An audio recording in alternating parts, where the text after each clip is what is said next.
Every co-op and condo board depends on its bylaws to function. But what happens when those rules are decades out of date?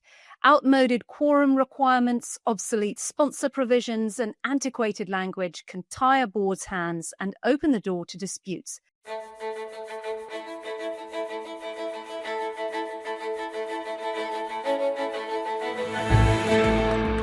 At the Folsom Group, our mission is to help boards make smart decisions every day.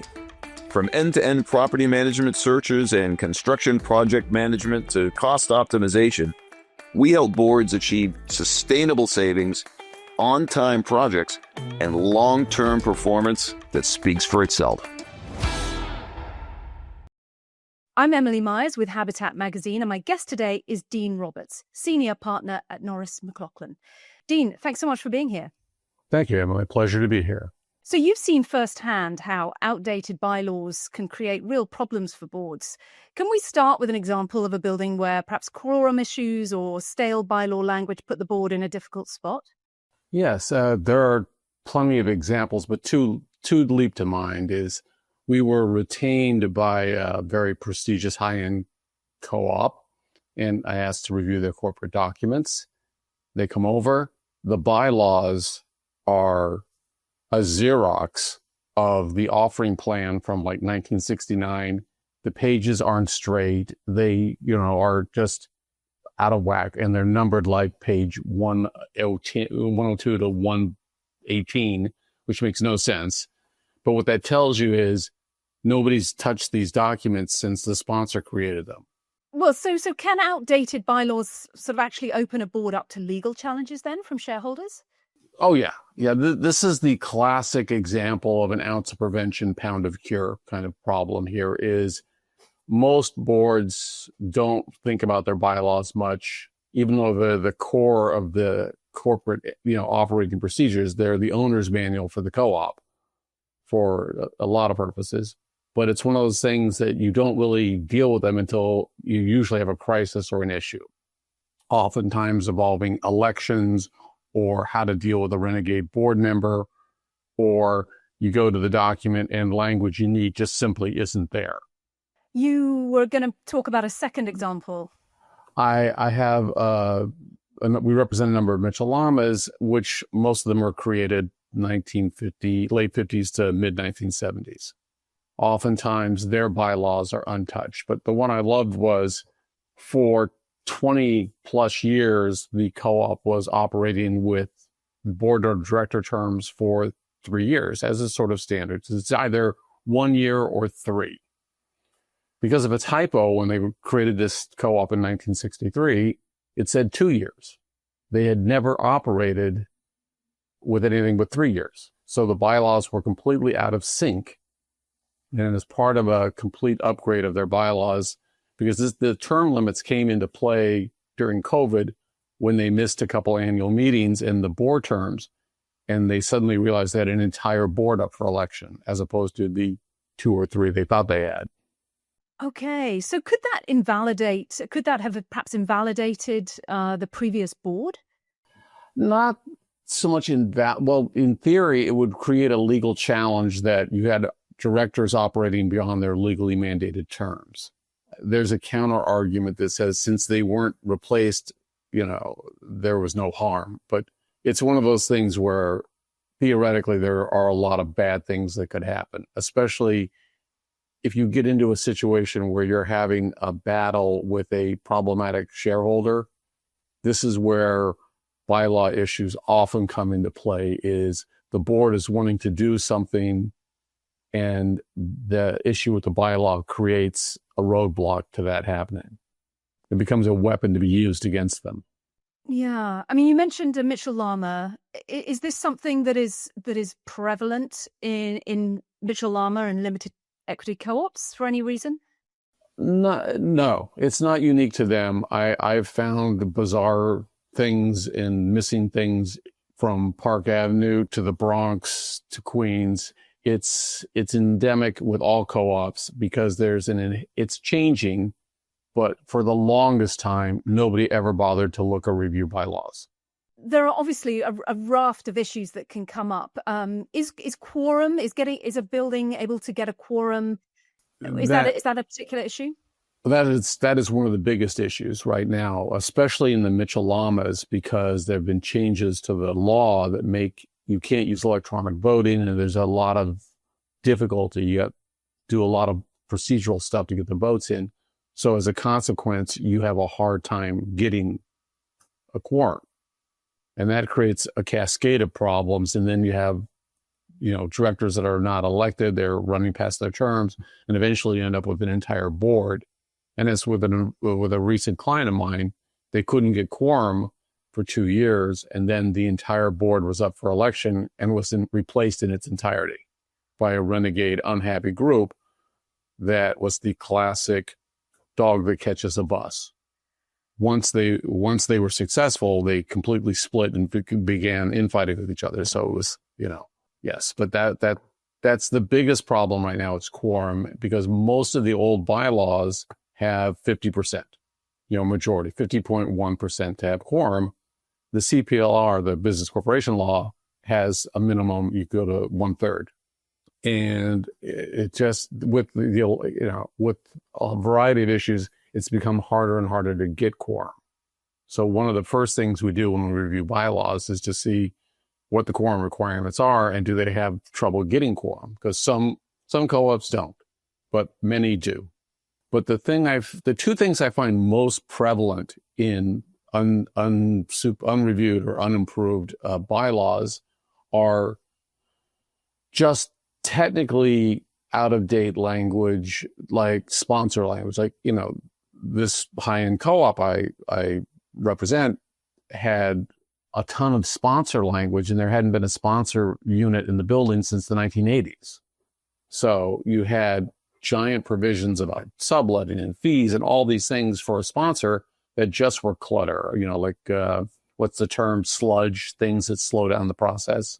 Yeah. So the risk there isn't so much a risk. It's just that the bylaws become sort of cumbersome. You're reading through irrelevant. It's an efficiency issue in that with this muddled language, you're creating just drag on using them, and the possibility that they'll be interpreted in one way or another. But that's more prevalent to the other issue, which is language that is just outright out of date. And what are you seeing there? The husband and his wife is the classic, or just he, this, I don't want to use the term woke because it has such a political overtone, but frankly, just out of date language about, gender, etc. Terms, especially legal terms. For my regulated co-ops, a lot of times they talk about being regulated by agencies that no longer exist. There's just, and even in the private co-ops, there's reference to legal terms that are grossly outdated or not relevant anymore. Conversely, there are a ton of language and terms that aren't in the documents at all. And what kind of language that should be there? The indemnification language usually needs to be improved, but the thing that we run into the most is any kind of disciplinary action toward renegade board members. Almost all the old bylaws have the simple kind of reference to the business corporation law that the shareholders can remove a director with or without cause. That's a very heavy tool to use. It's very difficult. It requires a special shareholder meeting. 50% of all shareholders have to vote to remove the director. That's a pretty high burden. So what do you do with a board member who is constantly disclosing board business, who's disrupted in meetings, who, look, I've physically had to step in between board members. I take chairs out of people's hands because people's emotions get very high sometimes. And the bylaws are usually absolutely silent on these terms. There's censure, private and public. There's suspension. There's removal. More and more co-ops are going to a provision that allows supermajority of directors to remove another director. And that's the change we see most often is some kind of disciplinary structure for directors. There's also just a lot of general cleanup of another big part of it is flip taxes and fees. A lot of the bylaws don't specifically say the board has the power to levy fees, fines, and penalties. And I've had cases where a shareholder has been penalized for an illegal alteration or something, and they will say we can't do it because of the bylaws, and it's an issue. Okay, gosh. So updating the bylaws, dealing with board member discipline, with the quorum issues, just returning to quorums, are there strategies, perhaps aside from changing the bylaws, that can get enough shareholders for a quorum? Well, the joke is you can always tell a well-run co-op because they can't get quorum. Usually when you have quorum, it's because people have pitchforks. They're ready to, burn down the castle. I think that there's a lot of different strategies. One of the best ones is being prepared and giving a lot of advance notice. And one of the advantages of, Zoom and other types of electronic attendance is that it's easier to get quorum because people can attend the meeting while they're feeding the kids dinner, as opposed to a physical meeting where it was just oftentimes hard to get everybody in the room and you relied on proxies. You can do, a pre-game for the meeting of making sure the proxies are out, soliciting them proxies. Another simple solution is door prizes. Surprisingly enough, they are efficient. You give somebody a $200 rent credit, the lucky winner at the meeting, you'd be amazed how many people will show up for $100. That's a good idea, yeah. And there is such a thing as attendance proxies as well. Is that something that is widely known about and used? Yeah, that's a greatly underutilized. We use it a lot because it's a tool. I don't advocate for it because I think shareholders have an obligation, like we all do. You should be voting. You should attend, especially to the place you live. But if you're an absentee owner or, you're just really busy and you don't care who the candidates are for the board, an attendance proxy is a proxy that you don't vote. It simply says, I'm here for quorum purposes. And where that's extremely handy is when you're 4 shareholders short of quorum. It's a nice reserve to have so you can get over the quorum requirement. Okay, so it's a nice to have in a sort of not quite a last resort situation, but it's not something that you would widely advocate because you basically want involvement. Exactly. I mean, preferably to vote, but for shareholders who don't want to vote, it's easy to, frankly, meet them at the elevator and say, please sign the form. And I've had annual meetings where we've gone out in the hallway and asked people to sign proxies so that we can get the last 10 people we need for quorum. Gosh. Okay, so what's the first step then for a board if they suspect their bylaws are outdated or causing governance problems?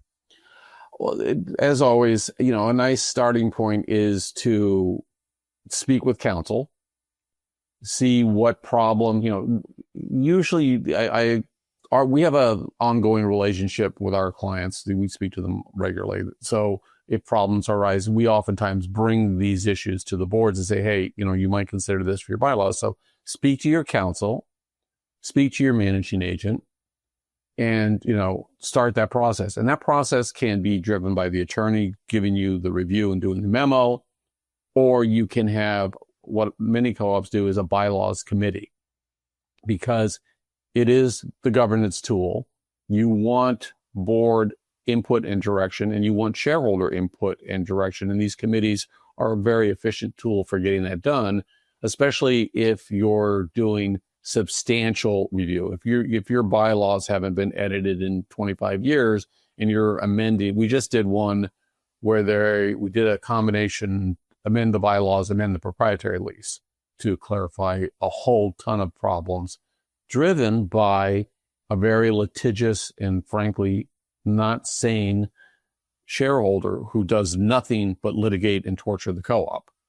So a lot of these provisions, and there were 14 amendments to the bylaws and I think 15 amendments to the proprietary lease. So you had almost like, literally you had to cast 30 votes, want to check off these boxes.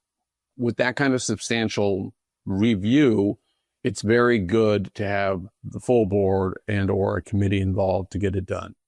If you're just doing, cleaning up the language, editing out the sponsors, putting in some other, less dramatic things, that's council and the board's job. But the one thing I'll point out is most bylaws require a shareholder vote to do substantial amendments, or some of them, a good number of bylaws require a shareholder vote for any bylaw change. And that means you either have a special meeting or what we've found, to get back to your quorum question, it's also not a bad thing to, if you're going to be doing bylaw amendments, to roll them into your annual meeting notice, because it gives people a reason to come to the meeting and drives attendance. Okay, that's a good spot to leave it. Dean, thanks so much for chatting with me today. Emily, always a pleasure. Dean Roberts, partner at Norris McLaughlin. Thank you for tuning in to Habitat's coverage on issues affecting co-op and condo boards.